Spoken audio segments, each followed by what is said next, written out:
quero que você abra a sua Bíblia comigo em Gálatas, no capítulo 5.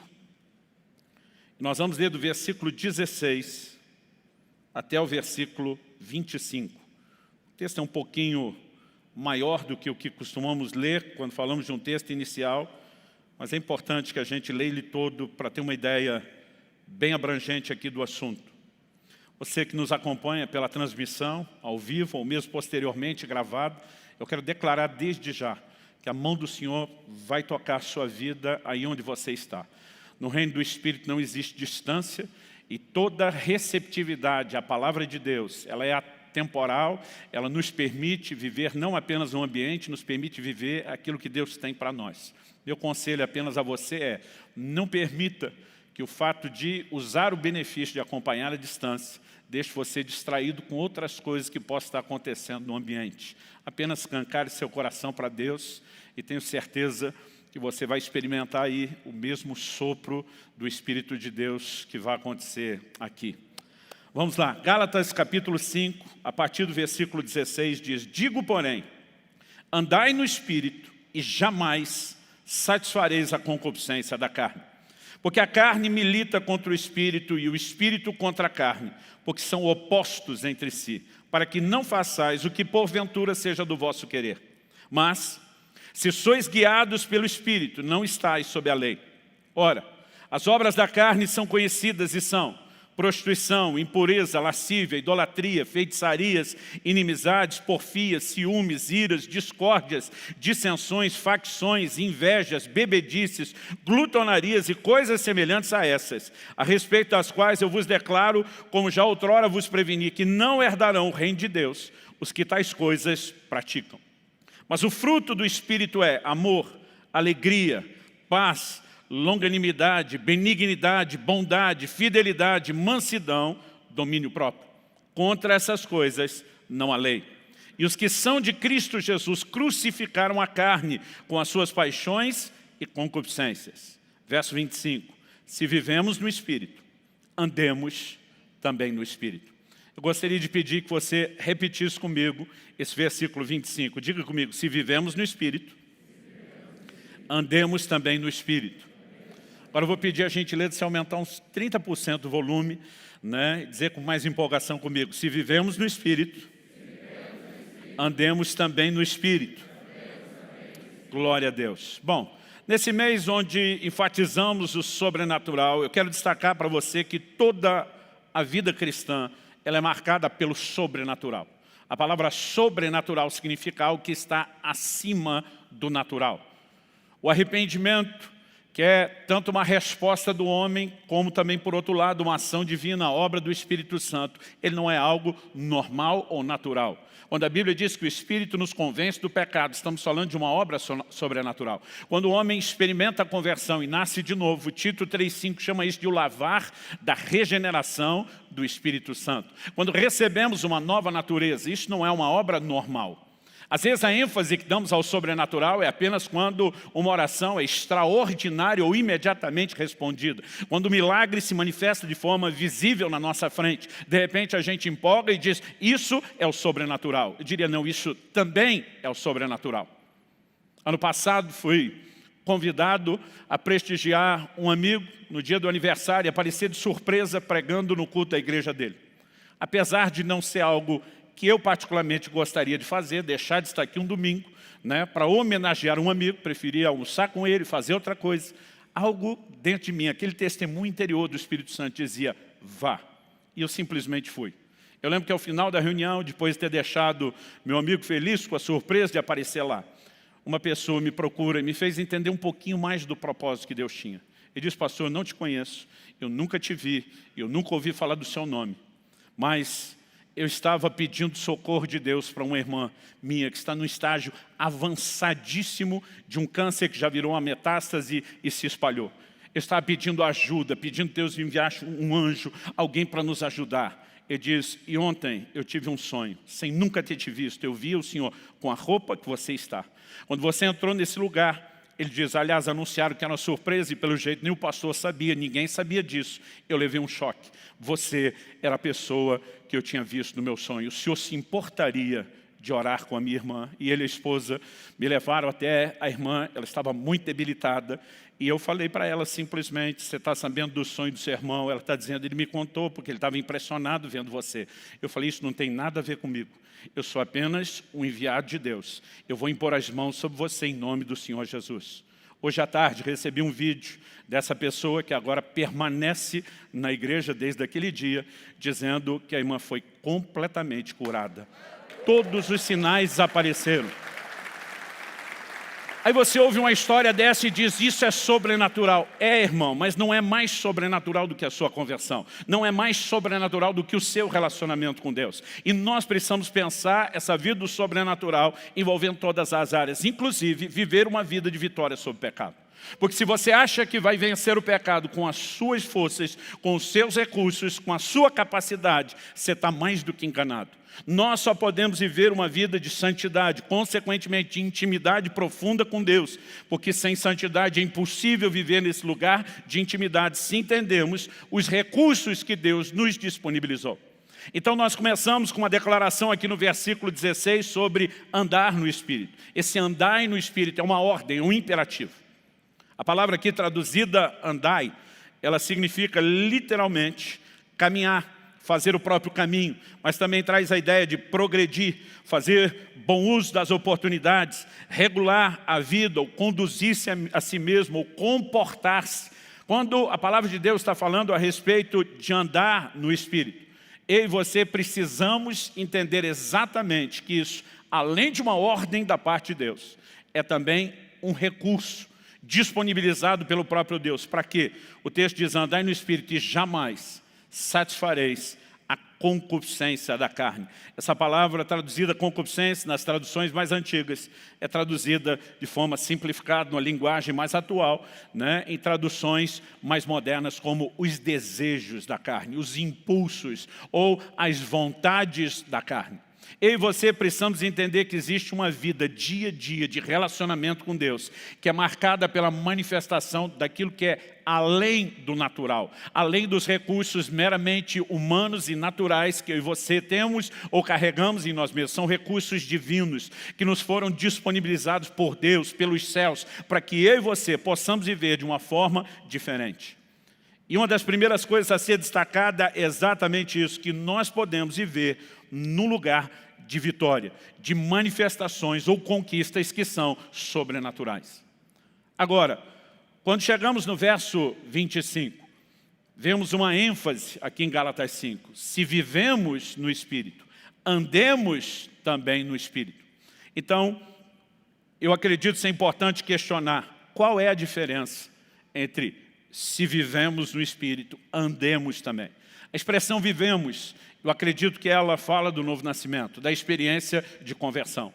Efésios 2:1 diz que Ele nos vivificou, Ele nos deu vida, quando nós estávamos mortos em nossos delitos e pecados. A vida de Deus nos é comunicada no momento do novo nascimento, quando o Espírito de Deus passa a habitar em nós, passamos a viver pelo Espírito.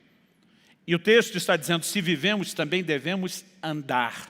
O que significa isso? Que muito mais do que apenas a experiência de ser vivificado no novo nascimento ou na conversão, andar, o que subentende-se aqui é a ideia de caminho, falei bastante disso nas reuniões do Alcance Mais. Deus profetizou a respeito daquilo que eu e você chamamos hoje de a nossa fé e o cristianismo, intitulando isso de o caminho. Essa é a maneira como os cristãos se referiam à sua fé no livro de Atos, o caminho. E anos, séculos antes da vinda de Cristo, Isaías, por exemplo, já estava anunciando, haverá um caminho santo, nem o louco vai errar o caminho.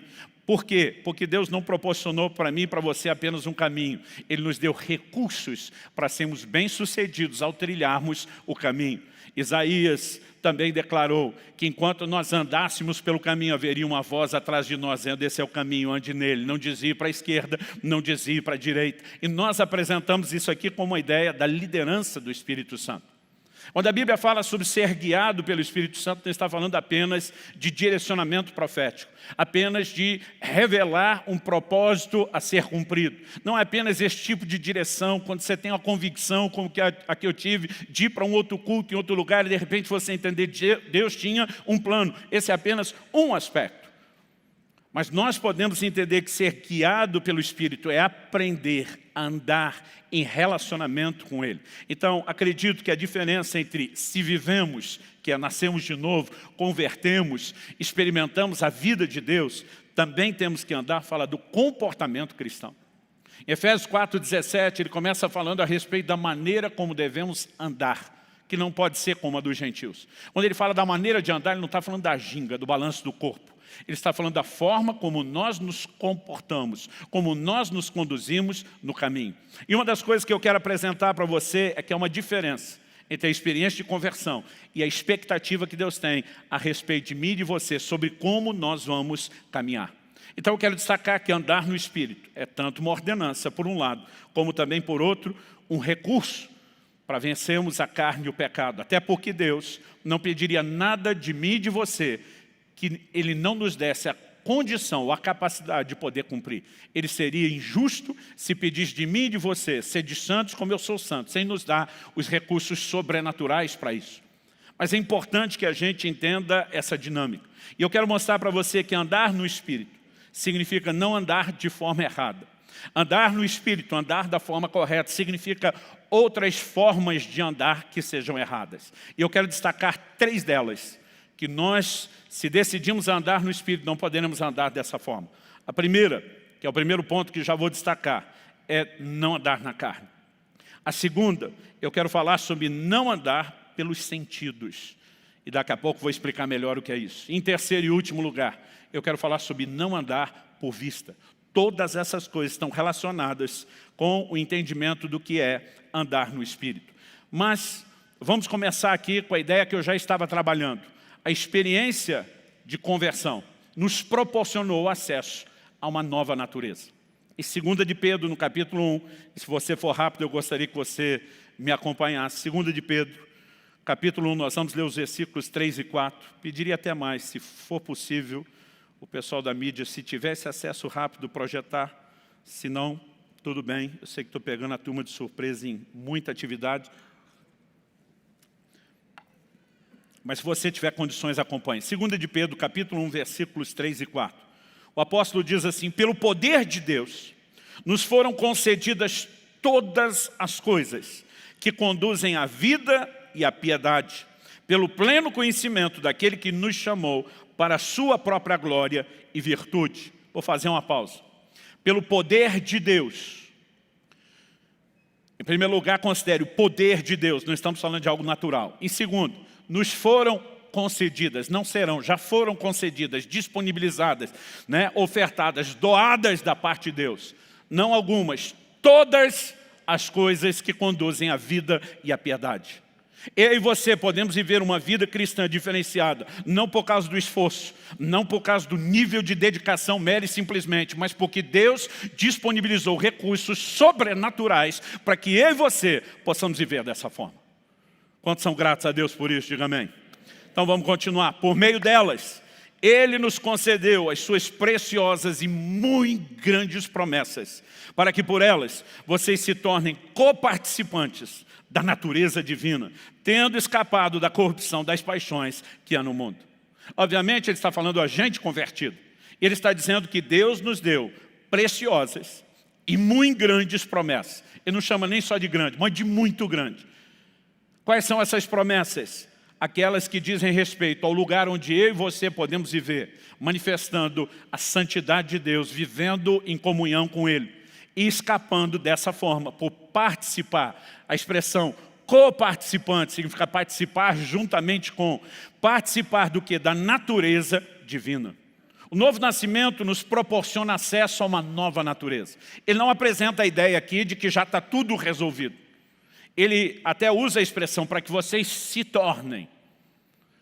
Não significa que eles não estavam participando em nenhum nível, mas significa que não estão, obviamente, vivendo isso de forma plena, completa. É algo no qual eu e você não apenas podemos, mas devemos crescer, experimentar a natureza de Deus. Há uma nova natureza que nos foi disponibilizada em Cristo Jesus. Quando o apóstolo Paulo escreve aos Coríntios e diz: se alguém está em Cristo, é uma nova criatura, a expressão ali, nova criação. Ele diz: as coisas velhas já passaram e tudo se fez novo. Às vezes a gente só pensa em termos de pecado. A culpa foi removida, os pecados foram perdoados e agora é uma nova vida. Não, é mais do que isso. É mais do que Deus apenas ter removido o que de ruim carregávamos. Quando a Bíblia diz que tudo se fez novo, significa uma realidade completamente nova. E nessa nova realidade, eu e você podemos participar da natureza de Deus. No entanto, quase sempre que estamos falando sobre o assunto de santidade, transitando nessa doutrina da santificação, eu costumo enfatizar que o novo nascimento não eliminou a velha natureza, embora nos dê acesso a uma nova.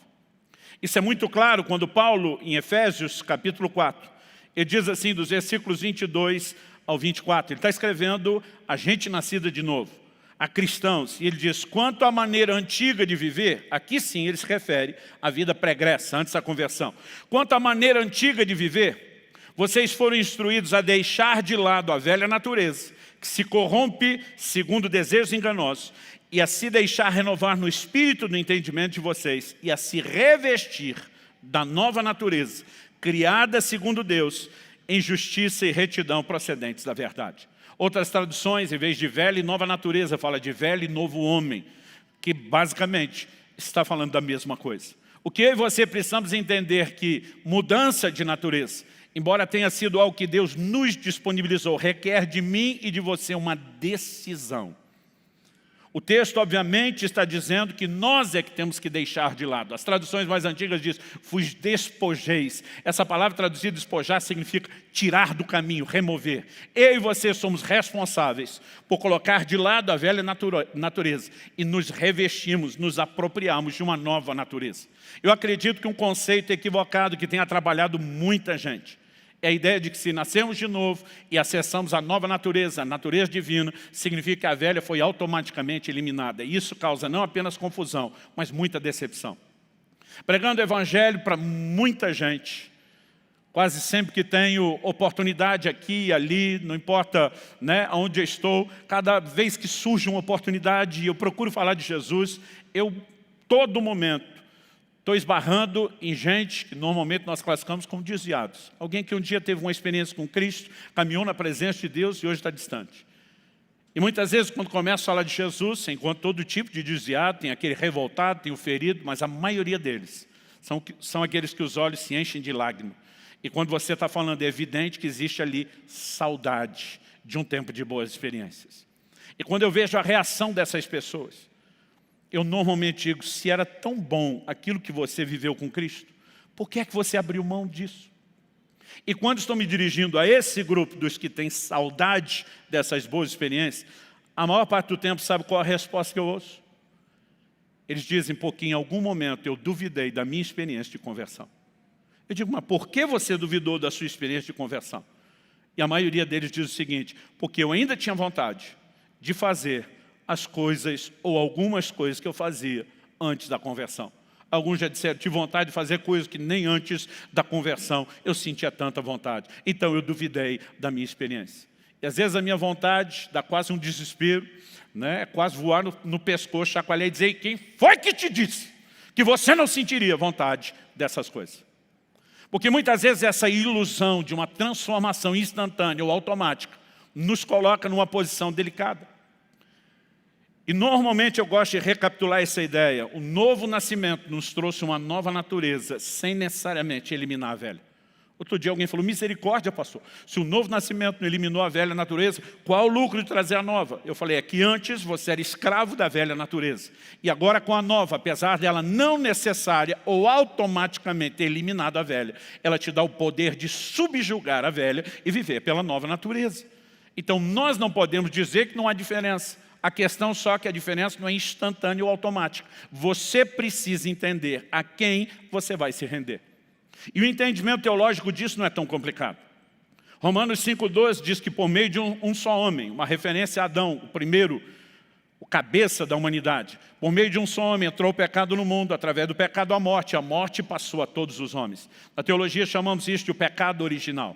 O homem já nasce pecador, ele não é apenas pecador porque peca. Ele peca porque é pecador. É um problema de natureza.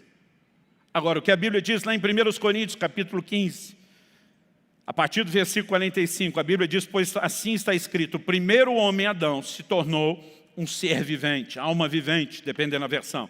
Mas o último Adão é espírito vivificante. Quem é esse último Adão? Quando lemos o texto, vamos descobrir que é uma referência a Cristo. O texto diz: o que vem primeiro não é espiritual, e sim o natural, depois o espiritual. Ou seja, na cronologia, quem veio primeiro é o natural, mas quem vem depois, por último, é espiritual. Então aqui ele está fazendo a distinção entre o que ele chama do primeiro e o último Adão. O primeiro é natural, o último é espiritual. Ele segue dizendo: o primeiro homem formado do pó da terra é terreno, o segundo homem é do céu. Então aqui nós entendemos algo no nível um pouquinho mais profundo. Não só o primeiro é só um ser vivente, enquanto o segundo ou último é um espírito vivificante. Não só o primeiro é natural, quando o segundo é espiritual, mas ele também aponta aqui no versículo 47, que enquanto o primeiro é só terreno, o último é celestial. Ele nos dá a pista quando diz o segundo homem. Esse Adão, ou a pessoa que aqui é chamada de Adão, é homem, mas não é natural, é espiritual. Não é só um ser vivo, é um ser que dá vida. Não é só alguém que é terreno, mas celestial. Quem é tudo isso ainda é homem? Cristo. Romanos 5 diz que Adão prefigurava aquele que havia de vir, Cristo. E ele não prefigura Cristo no sentido de ter falhado. Ele prefigura Cristo porque ele foi um cabeça de raça. No entanto, ele falhou na sua missão. Foi criado segundo a imagem de Deus. Deveria, como toda a lei da criação que foi estabelecido para os vegetais, para os animais e para o homem, reproduzir segundo a sua espécie. Ele deveria ter gerado seres semelhantes a Deus, assim como ele era. Mas ao pecar, ele não apenas se distanciou de Deus, ele maculou, ele deformou a própria natureza. Ele se torna um molde deformado daquilo que Deus queria produzir. Quando Deus enviou Jesus, Jesus não veio só perdoar pecados. Jesus veio gerar aquela raça com a qual Deus sonhou antes da fundação do mundo. A Bíblia diz em Efésios, no capítulo 1 e no versículo 4, que Ele nos escolheu antes da fundação do mundo para sermos santos e irrepreensíveis perante Ele. O sonho de Deus para o homem nunca envolveu o pecado. Como o primeiro cabeça de raça falhou, Deus diz: eu tenho que levantar um outro. E quando Jesus começa a ensinar em João 3 sobre novo nascimento, ele está falando sobre como ele, o novo cabeça de raça, iria reproduzir uma nova raça semelhante a ele, que manifestava a imagem de Deus e não tinha nenhum vínculo com o pecado.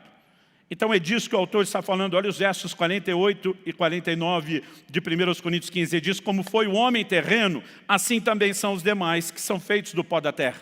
E como é o homem celestial, assim também são os celestiais. Assim como trouxemos a imagem do homem terreno, traremos também a imagem do homem celestial. Não há nada tão central no Evangelho como esse plano de Deus de nos tornar semelhantes a Jesus. E não há nada tão específico sobre a obra do Espírito Santo como esse alvo final.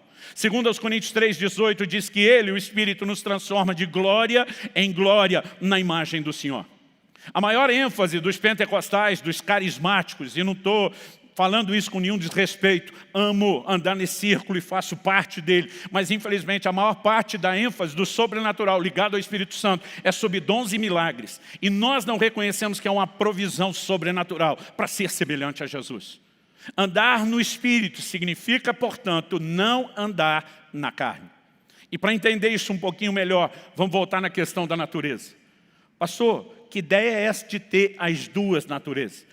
Principalmente quem prega muito a realidade da nova criação, justificação, enfatizando a nova criação, às vezes não gosta de ouvir isso, mas não é um raciocínio difícil. Como eu e você nos tornamos semelhantes a Adão? Por nascimento. Quando Jesus fala de nascer de novo, ele está falando de alguém que já nasceu a primeira vez. E quando nasceu, nasceu segundo a carne. Quando ele fala do novo nascimento, ele mostra que é diferente da primeira experiência. Nicodemos questiona Jesus: o senhor está querendo dizer que eu tenho que entrar lá no ventre da minha mãe? Está em João 3, você pode ler melhor depois. O senhor está querendo dizer que eu tenho que voltar no ventre de mamãe e ser dado à luz de novo? Jesus diz: não, o que é nascido da carne é carne. Ele diz: mas o que é nascido do Espírito é Espírito. O novo nascimento é algo que acontece na dimensão espiritual, não natural.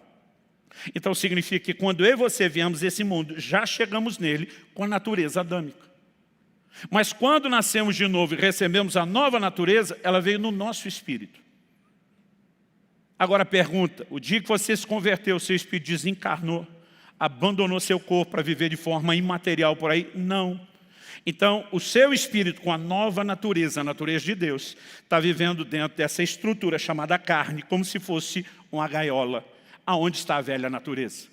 Então, no seu espírito, você passou a ter a nova natureza. Na sua carne, você carrega a velha. Paulo escreve aos Gálatas e diz, eles são opostos entre si.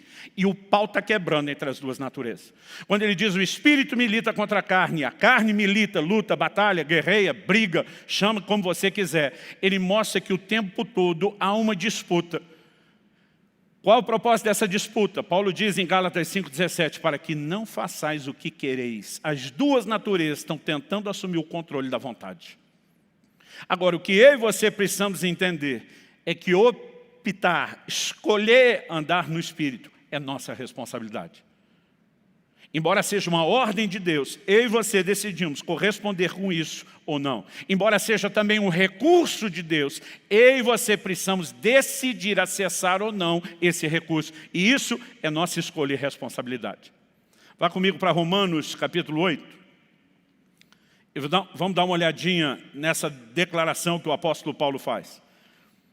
Ele termina o capítulo 7, falando a respeito do dilema, o bem que eu quero, esse não faço, o mal que eu não quero, esse faço, que fala do conflito de naturezas. Mas ele começa o capítulo 8, não apenas recapitulando a conversão, quando ele diz, agora pois, já não há mais nenhuma condenação para os que estão em Cristo Jesus. Ele vai para além da experiência de conversão e diz no 2, porque a lei do Espírito da vida em Cristo Jesus livrou você da lei do pecado e da morte. Receber a nova natureza, embora não signifique que ela assuma o controle de forma instantânea ou automática, nos dê uma provisão para que a gente não mais seja escravo do pecado. Esperar pelo menos um glória a Deus de alguém. Isso é uma boa notícia, gente. O Evangelho é chamado de boas novas, e as boas novas não é só que Deus já perdoou o que nós fizemos de errado, ou vai perdoar aquilo onde nós vamos errar de novo. O Evangelho, além de nos livrar da condenação do pecado, ele também nos livra do poder do pecado. Ele nos dá a capacidade de evitar pecar. Isso é boa notícia. Agora, para que a gente ande nesse lugar, nós precisamos de um recurso indispensável. No versículo 3 ele diz, porque aquilo que a lei não podia fazer, por causa da fraqueza da carne, e isso Deus fez, enviando o seu próprio Filho em semelhança de carne pecaminosa e no que diz respeito ao pecado. E assim Deus condenou o pecado na carne, a fim de que a exigência da lei se cumprisse em nós, que não vivemos segundo a carne, mas segundo o Espírito. Já falei disso diversas vezes aqui antes. O pecado entra no mundo pela carne, por meio de Adão. Se multiplica e é transmitido. Deus precisa julgar o pecado na carne. Quando na pessoa de Jesus, Deus se faz homem e julga o pecado. E no ápice da redenção, quando Jesus voltar, nossos corpos serão transformados, glorificados. Significa que nós que já fomos libertos da condenação do pecado, que hoje somos libertos do poder do pecado, um dia seremos livres da presença do pecado. A obra de Deus é poderosa, gloriosa, é extraordinária, mas o que nós precisamos entender é que na lei, a Bíblia diz que a lei ela estava enferma, fraca, ela estava numa condição onde era impossível a ela, embora a lei determinasse ao homem o que não fazer, ela não dava ao homem recursos para vencer aquilo. A Bíblia diz que ela estava enferma pela carne, a velha natureza. Agora o verso 4 diz que a exigência da lei se cumpre em nós, que não andamos segundo a carne, não estamos presos a uma velha natureza, mas andamos segundo o Espírito, temos os recursos de uma nova natureza. Isso significa que a maior mudança entre lei do Antigo Testamento, graça da nova aliança, não é que deixou de ter mandamento, é que agora nós somos empoderados para viver obediência. Mas para entender isso, nós temos que continuar lendo. Verso 5 de Romanos 8. Os que vivem segundo a carne se inclinam para as coisas da carne, mas os que vivem segundo o Espírito se inclinam para as coisas do Espírito. Verso 6. Pois a inclinação da carne é morte, mas a inclinação do Espírito é vida e paz. Verso 7, Romanos 8, a inclinação da carne é inimizade contra Deus, pois não está sujeita à lei de Deus, nem mesmo pode estar. Portanto, os que estão na carne não podem agradar a Deus. Verso 9, vocês, porém, não estão na carne.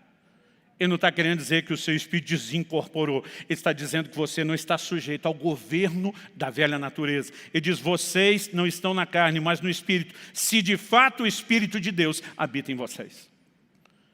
Uma das ênfases que demos nas reuniões do Alcance Mais, falando sobre o Espírito Santo, foi que ele não veio morar em mim e você apenas porque não tinha para onde morar e resolveu habitar em mim e você de graça sem pagar aluguel.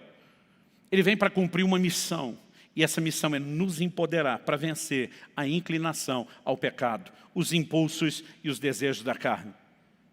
Versículo 10 diz, se porém Cristo está em vocês, o corpo na verdade está morto por causa do pecado, mas o Espírito é vida por causa da justiça. E se em vocês habita o Espírito daquele que ressuscitou Jesus dentre os mortos, esse mesmo que ressuscitou Cristo dentre os mortos, vivificará também o corpo mortal de vocês, por meio do seu Espírito que habita em vocês. Assim, pois, irmãos, verso 12, somos devedores, não à carne, como se estivéssemos obrigados a viver segundo a carne. Porque se vocês viverem segundo a carne, caminharão para a morte. Mas se pelo Espírito mortificarem os feitos do corpo, certamente viverão. Preste atenção nisso, se pelo Espírito mortificar os feitos do corpo. Não significa que os seus desejos desapareceram, significa que eles podem ser mortificados, eles podem ser subjugados. E essa é a beleza de andar no Espírito. Agora a Bíblia fala de inclinação, os que se inclinam para a carne, uma natureza. Os que se inclinam para o Espírito, outra natureza. O que muitas vezes não entendemos. E quando tentamos explicar, alguns se defendem dizendo, isso está tentando falar de mérito, merecimento. Não. É que nós temos a responsabilidade de escolher como vamos caminhar. Andar no Espírito significa não andar na carne. Andar na carne significa não andar no Espírito. E o responsável por escolher isso somos nós. Agora, o que não percebemos é que ninguém acorda necessariamente de manhã pensando, não, eu acho que eu quero fazer tudo errado e pecar. A inclinação para a carne é quando nós deixamos de nos alimentar, de abastecer o relacionamento com Deus, a consciência de verdades espirituais e começamos simplesmente a viver de forma natural. E muitas vezes nós estamos alimentando, estamos nos inclinando para o lugar errado, estamos alimentando a natureza errada. Em Gálatas 6, o apóstolo Paulo diz no verso 7, de Deus não se zomba, tudo que o homem semear, isso também ceifará. Mas logo depois ele diz, os que semeiam na carne, da carne vão colher corrupção. Mas os que semeiam no Espírito, do Espírito vão colher a vida eterna. É você que decide onde semeia e de onde colhe. O problema muitas vezes é que sem essa consciência, nós começamos a nos conduzir de forma errada. Daqui a pouco eu vou falar de um problema chamado sentimento, que acaba sendo traiçoeiro para muita gente. Mas, em primeiro lugar, vamos falar de responsabilidade. O que é essa inclinação? A inclinação para a carne não significa que você já chutou o balde, escambou para viver no pecado. Às vezes significa apenas alimentar mais a velha do que a nova natureza. E é por isso que, mesmo não sendo contrário ao entretenimento, eu não consigo entender um crente que gasta horas tomando um porre de filme e seriado, alimentando todos os valores do mundo e da carne, sem tempo para Deus, para a palavra, para a oração. E depois ele diz, não consigo vencer. Eu digo, tu vive inclinado para o lado de cá, mas quer colher do lado de lá? É aqui que nós temos que entender a importância das disciplinas espirituais. Elas não são necessariamente algo que vão produzir mérito, mas são uma semeadura que vão produzir colheita. Então, quando eu e você começamos a nos dedicar à oração, quando eu e você começamos a nos dedicar mais tempo à palavra, isso não significa que Deus vai ser melhor para a gente do que é para os outros. Isso significa que eu e você vamos nos tornar cada vez mais conscientes de uma outra natureza que começa, pela consciência dela, a assumir o controle. Quem está entendendo, diga amém. Já contei isso aqui antes. Quando em 2018 tive a minha experiência de 40 dias de jejum só na água, eu entrei em crise. Porque durante muito tempo, eu culpei a impaciência, a irritação com a qual eu tenho que brigar o tempo todo. Sou daquele temperamento colérico. E eu culpava o temperamento, dizer meu temperamento. Só que durante aqueles 40 dias de jejum, pensa num cara que não ficava irritado. Pensa num cara que não ficava impaciente. Pensa num cara que não sabia o que é ter que dominar a raiva. Pastor, o temperamento foi embora? Não, porque a parte boa dele estava lá no jejum. Mas eu comecei a descobrir que muitas vezes eu e você estamos nos escondendo atrás de desculpas para não admitir que nós estamos dando vazão à carne. É só olhar o resultado. Quando Paulo fala do fruto do Espírito e das obras da carne, é só você olhar onde está transitando para descobrir quem é que está no controle. E se nós tomarmos um posicionamento sério de onde vamos semear, e vida no Espírito significa então deixar a carne, nós começamos pela consciência a experimentar o poder de Deus para viver sob o governo da nova natureza. Quem está entendendo, diga amém. Agora vamos para um desdobramento de algo que não é muito diferente de andar na carne e pecado, mas eu quero falar de maneira muito específica aqui a respeito dos sentidos. Não é só sentimento, mas de não andar pelos sentidos. Porque aqui em Gálatas 5, Paulo não apenas fala de não andar na carne, mas ele inclui nessa lista algumas questões que a gente pode classificar também nessa dimensão dos sentidos, ou dos sentimentos. Porque quando ele começa a descrever aí as obras da carne, você percebe que juntamente com algumas coisas que eu e você talvez classificaríamos apenas como ações, existe junto aqui um pacote de sentimentos. Inimizades, rixas, ciúmes, iras, discórdias, divisões, facções, invejas. Mas eu não quero falar só do sentimento. Eu quero falar de pessoas que se entregam ao sentimento porque elas vivem muito a dimensão dos sentidos. Em Judas, no capítulo 1, e no versículo 19, a palavra de Deus faz a seguinte declaração. Epístola de Judas, penúltimo livro da Bíblia, capítulo único, verso 19. O texto sagrado fala assim: são estes os que promovem divisões sensuais que não têm o Espírito. Essa expressão aqui traduzida como sensuais e que não têm o Espírito, foi traduzida, por exemplo, na Nova Almeida atualizada, em algumas versões mais modernas, como aqueles que seguem os seus próprios instintos. Uma das características dessas pessoas é que a Bíblia diz, eles não têm o Espírito. O que você podemos entender a respeito disso? A palavra aqui traduzida, sensuais ou os próprios instintos, é a palavra grega psíquico. Ela significa, entre outras coisas, a natureza sensual, com sua dependência dos desejos e das paixões. Muitas vezes é traduzido na Bíblia, Paulo diz em 1 Coríntios 2,14, o homem natural, a palavra ali é psíquico. Tiago fala de uma sabedoria que ele diz, essa não vem lá do alto. Ele diz, antes ela é animal, terrena e diabólica. O termo traduzido é animal, psíquico. Está falando de gente entregue à sua própria natureza. Não está falando da vida de Deus, está falando da vida humana. Pessoas são movidas meramente pelos seus sentidos, pelos seus instintos. E algo que eu e você precisamos entender é que Deus nos chamou a caminhar de forma diferente disso. Não significa que nós não tivemos uma experiência com Deus, mas talvez que não crescemos. E podemos ser convertidos e estar presos nesse nível carnal. Olha o que Paulo diz em 1 Coríntios, capítulo 3. Eu vou ler do versículo 1 ao 4. Ele começa dizendo, eu, porém, irmãos, não pude falar a vocês como pessoas espirituais, e sim como a pessoas carnais. No original grego não tem o pessoa. Só tem, não pude falar a vocês como a espirituais, e sim como a carnais. O que significa esse adjetivo espiritual carnal? Espiritual, o que está andando no espírito. Carnal, o que está andando na carne. Agora, ele está falando de crentes. Ele diz, como a crianças em Cristo. Então ele está dizendo, vocês nasceram de novo. Como diz 1 de Pedro 2,2, vocês são meninos recém-nascidos que precisam do leite espiritual para o crescimento. Mas ele diz, eu lhes dei leite para beber. Não pude alimentá-los com comida sólida, porque vocês ainda não podiam suportar. E depois diz, nem ainda agora podem, porque vocês ainda são carnais. Eu vejo gente que às vezes fica disparando para todo lado. Fulano está dando mau testemunho. Não é crente. Quando você olha o que a palavra de Deus diz, você vai descobrir de gente que é crente, mas que ainda é um crente carnal, não é espiritual. Não significa que ele não teve a conversão, mas significa que ele está estacionado naquela fase de infância há muito tempo. Deveria ter se desenvolvido, deveria ter crescido. Paulo diz, no início não falava que vocês eram novo convertidos, mas agora vocês ainda são carnais, como era no dia da conversão. Não cresceram, não progrediram.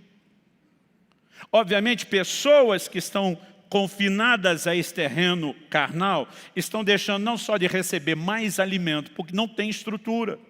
Assim como você não vai dar uma feijoada para um bebê, nem a revelação da palavra pode ser digerida por gente que não tem maturidade. Uma revelação profunda. Então essas pessoas estão perdendo não apenas um nível mais profundo de alimento. Ele continua e diz, porque se há ciúmes e brigas entre vocês, será que isso não mostra que são carnais e andam segundo os homens? A Nova Almeida Atualizada diz, andam segundo os padrões humanos. Porque está tentando dizer que está nivelado ao comportamento de um homem que vive como tal, no natural, não no sobrenatural.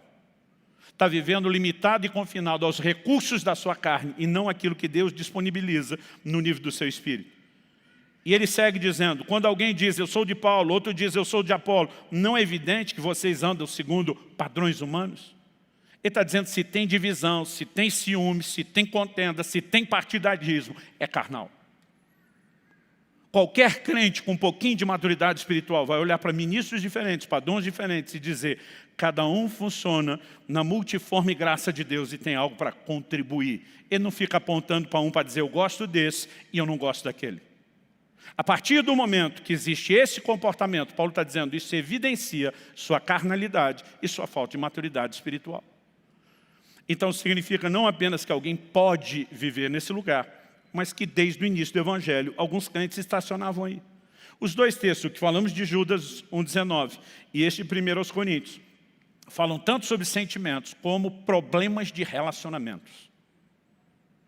Gente, nós precisamos entender que à medida que amadurecemos espiritualmente, a capacidade de gerenciar conflitos precisa se manifestar no nosso meio. Paulo escreveu aos Coríntios e diz, até importa que entre vós haja facções, para que os aprovados se manifestem. É na hora das dificuldades que os maduros começam a se destacar. Agora, por que mesmo entre crentes havia ciúmes e briga? Porque cada um está andando por aquilo que sente. Não gostei do jeito que você falou comigo. E você tem que andar baseado numa resposta do seu instinto humano e natural, em vez de andar no espírito. Quando Jesus diz, olha, se alguém te bater na face, vira outro. Se alguém te obrigar a caminhar 1 milha, anda 2. Se quiser tomar a sua capa, entrega também a túnica. Você acha que ele está falando de coisa que você tem vontade de fazer? Algo que eu e você precisamos entender sobre a vida no Espírito é que ela nos coloca acima do padrão dos sentidos, dos sentimentos. Então vamos tentar exemplificar isso. Não são os sentimentos que nos governam. Nós é que governamos os sentimentos. Vida no Espírito significa você sair de uma prisão carnal e de um lugar de imaturidade, dizendo, eu não vou ser governado pelo sentimento. As pessoas às vezes me perguntam, pastor, o senhor acorda todo dia com vontade de orar? Eu respondo, claro que não. O senhor acorda todo dia com vontade de ler a Bíblia? Eu digo, claro que não. Tem dia que eu acordo, o mundo parece branco e preto em vez de colorido, eu não sinto que eu sou crente e parece que Deus sumiu. Mas eu não preciso viver pelo que eu sinto. O crente maduro que tem o recurso do Espírito Santo, ele vive pelo que crê, não por aquilo que sente. E em momentos como esse, eu e você começamos a botar os nossos sentimentos em linha com aquilo que nós cremos e não a nossa fé alinhada com aquilo que sentimos. Dá para entender a diferença? No Salmo 42, 5, salmo atribuído aos filhos de Corá, ele diz, porque você está abatido, a minha alma, porque se perturba dentro de mim. Espere em Deus, pois ainda louvarei a Ele meu auxílio e Deus meu. Sabe o que ele está dizendo? Por que é que você, alma, é a sede dos seus sentimentos, está abatida? Espere em Deus. Em outras palavras, está dizendo, está contemplando as circunstâncias, está andando por aquilo que vê, que é o último assunto que nós vamos terminar. Ele diz, olha para Deus. Muitas vezes você vai ver salmistas, o próprio Davi fala isso, bendize a minha alma ao Senhor. Esse povo não era um bando de gente, não quero parecer insensível a quem tem um problema e precisa de atenção e cuidado, mas não era um bando de gente naquele nível altíssimo de esquizofrenia, de dupla personalidade, discutindo com si mesmo, porque está abatido a minha alma, né? Bendize a minha alma ao Senhor. Era gente que olhava para uma das suas partes, o homem é espírito, alma e corpo, e dizia: quem foi que te deu direito, alma, de estar abatida? Espere em Deus. Em outras palavras, ele está dizendo: eu não me dobro às minhas emoções. As emoções vão me seguir quando eu tomo a decisão de andar em Deus. É por isso que você vai ver o apóstolo Tiago escrevendo e dizendo: meus irmãos, tende por motivo de grande alegria quando vocês passarem por várias tribulações. Você acha que a alegria vai aparecer espontaneamente na hora da tribulação? Não. Mas o crente maduro, ele não olha a tribulação, ele olha o que está por trás, ele olha a oportunidade de crescer, ele olha a oportunidade de ver Deus agir, e ele decide: eu não vou me abater, eu vou me alegrar. Ele governa os sentidos, em vez de ser governado por eles. Porque se nós somos governados pelos sentidos, você acredita que nós vamos conseguir praticar aquilo que Jesus ensinou sobre perdão? Aliás, a maior parte das pessoas me diz: pastor, eu não estou com vontade de perdoar. E a minha vontade é quase sempre perguntar: e você conhece alguém que tem vontade de perdoar?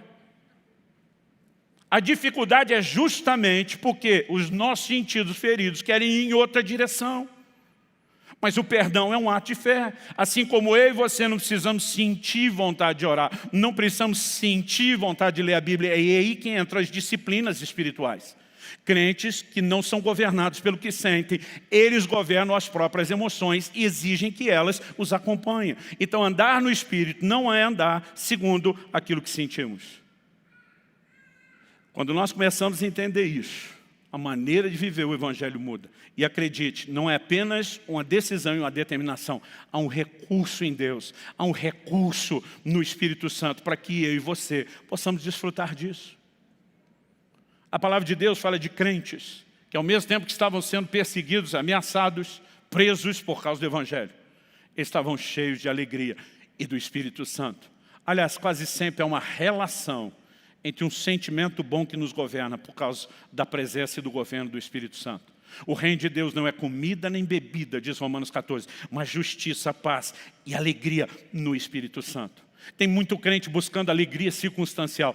Se Deus atender minha oração e der aquilo que eu sonhei e que eu quero tanto, eu vou ser feliz. Querido, seja feliz nele. Ele deveria ser a sua fonte de alegria. O salmista diz: nele a plenitude de alegria, na presença do Senhor. Há um lugar em Deus onde eu e você entramos e fazemos com que nossas emoções, alimentadas por Deus e não por essa natureza, sejam governadas de uma forma diferente, em vez de nos governarem.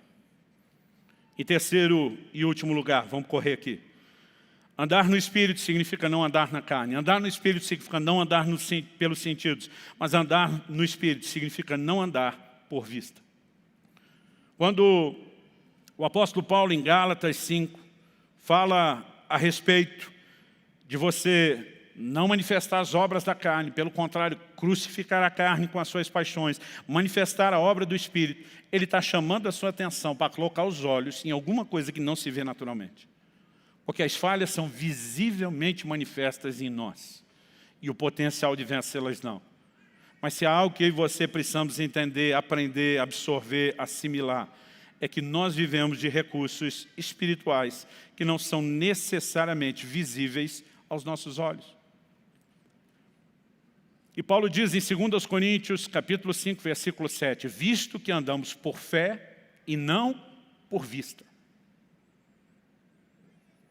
Quando ele diz visto que andamos, ele não está falando apenas dele, dos que o acompanhavam do ministério, está falando de uma característica na vida de todo crente.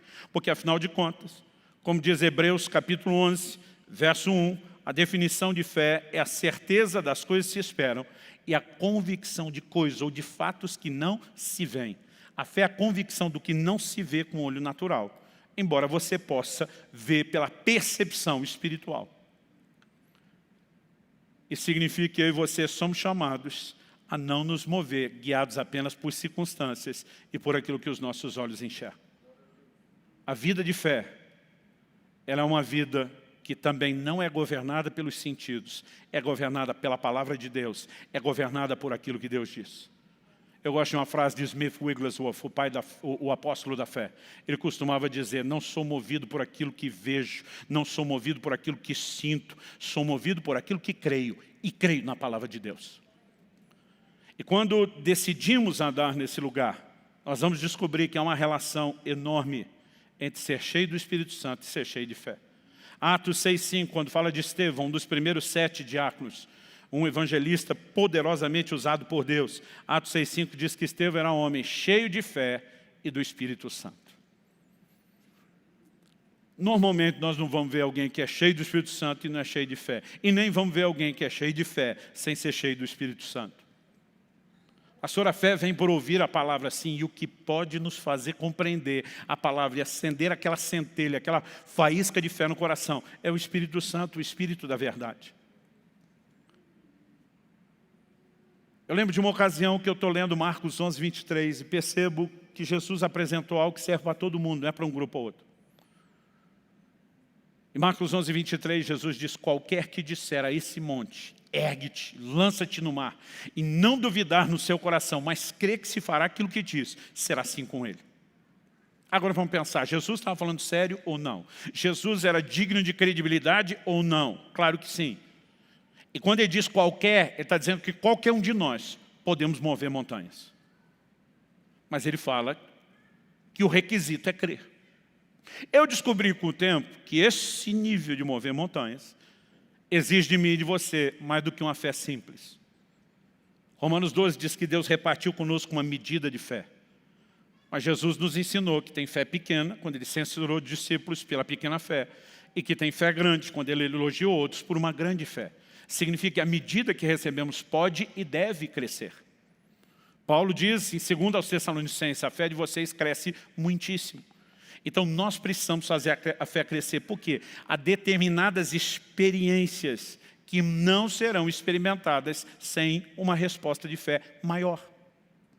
É lógico que a falta de fé nos priva de tudo aquilo que Deus tem. Hebreus 11,6 diz: sem fé é impossível agradar a Deus. Hebreus 3,19 fala daquela geração que não entrou na terra prometida. Diz: vemos que não puderam entrar por causa da incredulidade. Não era falta de vontade de Deus, não era falta de provisão, era falta de fé. Mas o que nós não entendemos é que alguns, às vezes a gente pensa só no extremo, ou o cara crê totalmente para tudo, ou não crê em nada. A gente não para pensar que a maioria está transitando em algum lugar aqui no meio. Ele nem descrê totalmente, mas nem crê em tudo. Porque a fé dele ainda não cresceu. Em 1 Coríntios 13, quando Paulo está falando do amor acima dos dons do Espírito, ele diz: ainda que eu tivesse tamanha fé a ponto de transportar os montes. Paulo está dizendo que para transportar montes, é fé, mas não é qualquer fé. Ele diz tamanha fé. Em outras palavras, ele está dizendo que tem que ser uma fezona, uma fé grandona. Como eu e você podemos chegar a esse nível de fé? Andando no Espírito. Depois de falar no verso 19, Judas, capítulo 1, depois de falar dos sensuais que não têm o Espírito, ele mostra a diferença dos que têm o Espírito, eles não andam pelos sentidos. Em Judas 20, a Bíblia diz: mas vocês, meus amados, edificando-se na fé santíssima que vocês têm, orando no Espírito Santo. Entregar-se à oração do Espírito. E aqui não é apenas orar por inspiração dele, eu colocaria principalmente a linguagem sobrenatural de oração do Espírito Santo. Orar em outras línguas traz edificação da fé. O Espírito de Deus quer nos levar a um lugar, a uma experiência profunda de fé, onde nós vamos vivendo intervenções cada vez maiores, milagres cada vez maiores. Nós podemos chegar ao nível de uma fé que move montanhas.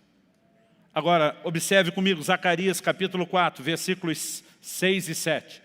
Deus levanta o profeta para dirigir uma palavra a Zorobabel, que era o governador de Judá, na restauração, no período pós-exílio de Babilônia. E ele diz o seguinte, o texto diz o seguinte: ele prosseguiu e me disse: essa é a palavra do Senhor a Zorobabel, não por força, nem por poder, mas pelo meu Espírito, diz o Senhor dos Exércitos. Deus está dizendo, não é o seu esforço, a sua força, a sua capacidade, não é o poder humano. Deus está dizendo, é pelo meu Espírito. E ao que eu e você precisamos entender que viver a vida cristã não é diferente. Nós não estamos confinados aos nossos recursos ou à nossa força, ou melhor, à falta de força. Deus está dizendo, é pelo meu Espírito. E depois de afirmar isso, o Senhor continua e diz: quem é você, ó grande monte? Diante de Zorobabel, você será uma planície.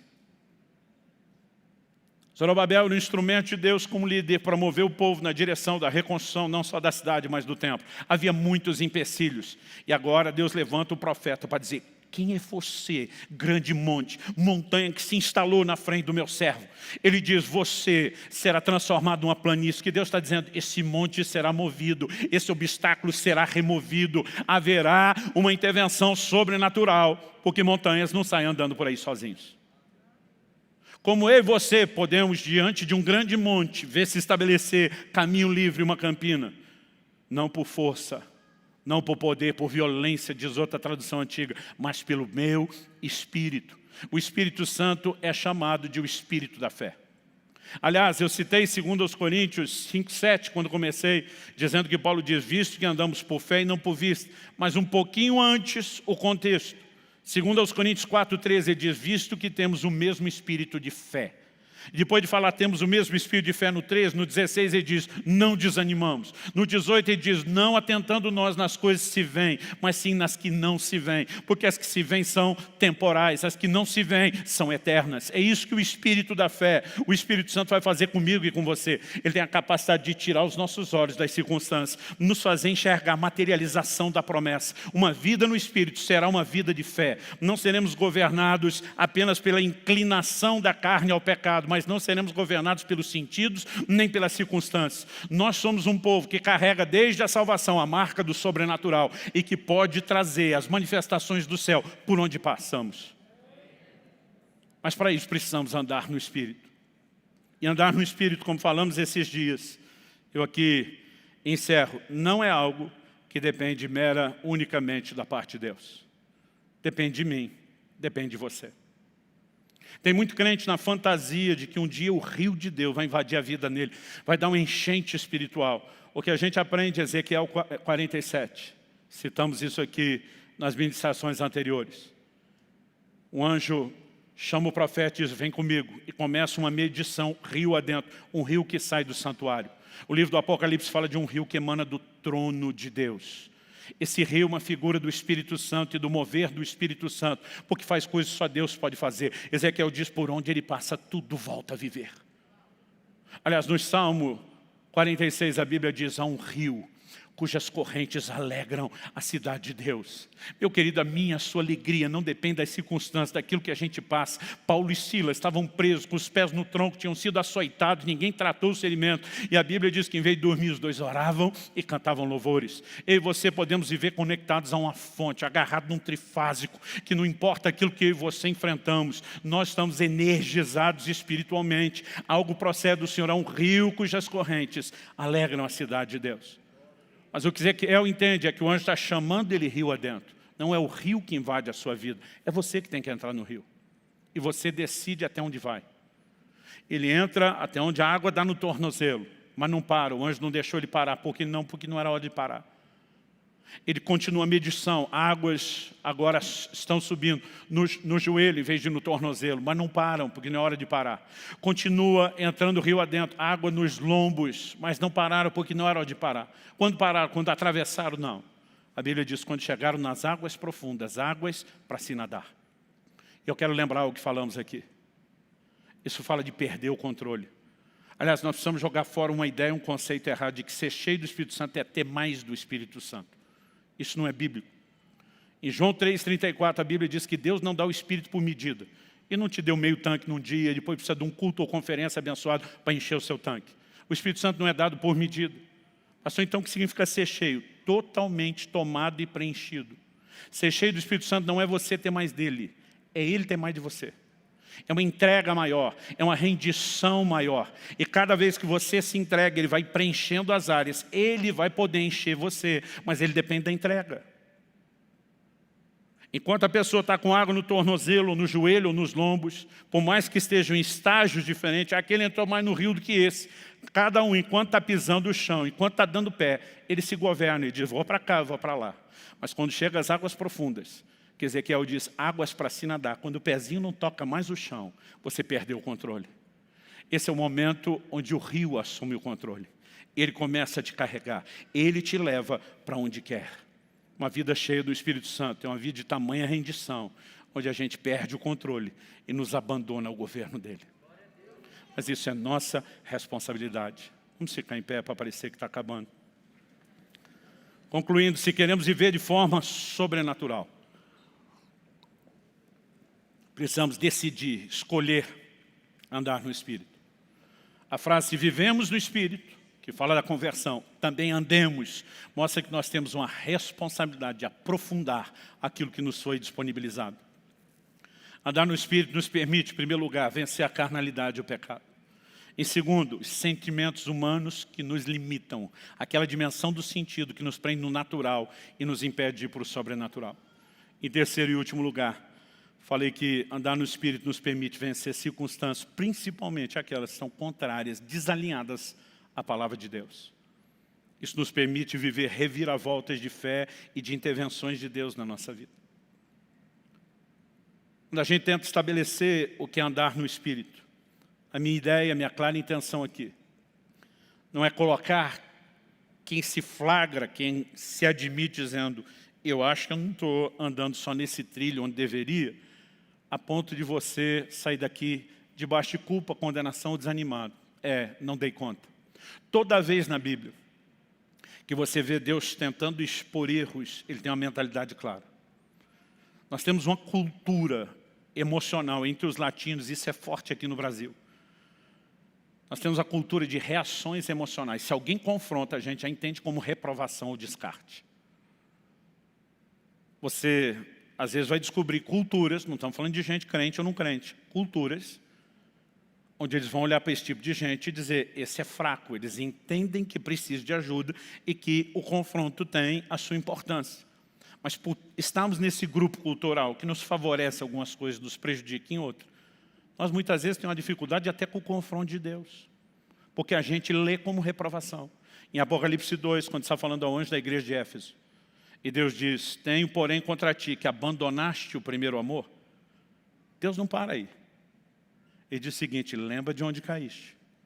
Arrependa-se e volte à prática das primeiras obras. Deus está dizendo, sabe que eu estou tocando no assunto de que você errou? Porque eu não quero perder você por nada. Eu quero te ajudar a consertar. Eu quero que você lembre como era bom antes de você perder o rumo. E eu quero que você volte, arrependa e volte. Então minha oração a Deus é que você que olha e diz, não estou andando no Espírito, ou não estou andando só aqui como devia. Que você hoje entenda que o Deus que te ama e quer muito você por perto, Ele não está mera e simplesmente chamando sua atenção mais do que isso. Ele está dizendo, eu estou esperando você entrar no rio. Eu estou esperando você decidir andar no Espírito. Há uma vida extraordinária. E nós podemos viver as marcas do sobrenatural em tudo. Mas isso é uma decisão. Eu gostaria que nós levantássemos um clamor a Deus. Não apenas por um toque, por um enchimento do Espírito Santo, mas por rendição. Eu gostaria que nós voltássemos a cantar a canção que estávamos cantando antes da pregação. E fizéssemos dela uma oração. Espírito que desce como fogo. Que nós pudéssemos clamar pelo enchimento de Deus.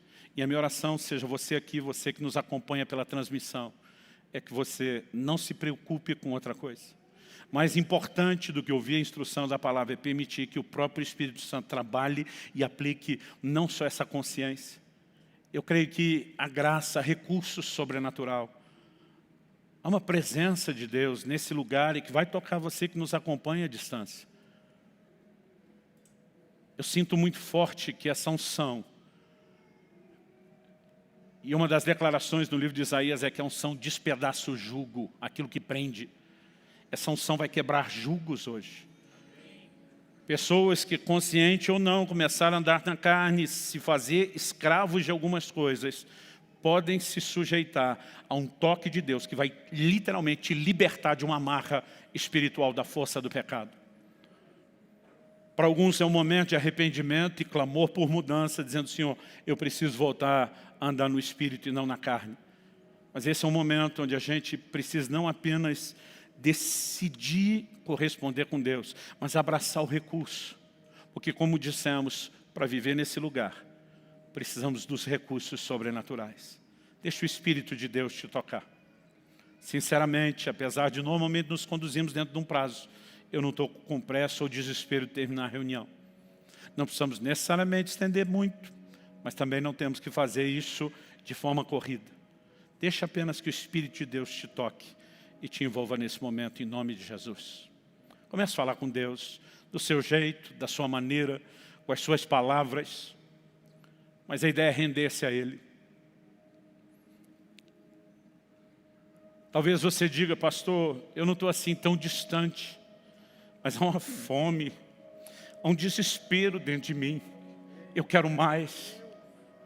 Nenhum de nós deveria estar satisfeito com onde chegou, sabendo que há mais. Deus está falando com cada um de nós, talvez de formas distintas, com aplicações diferentes.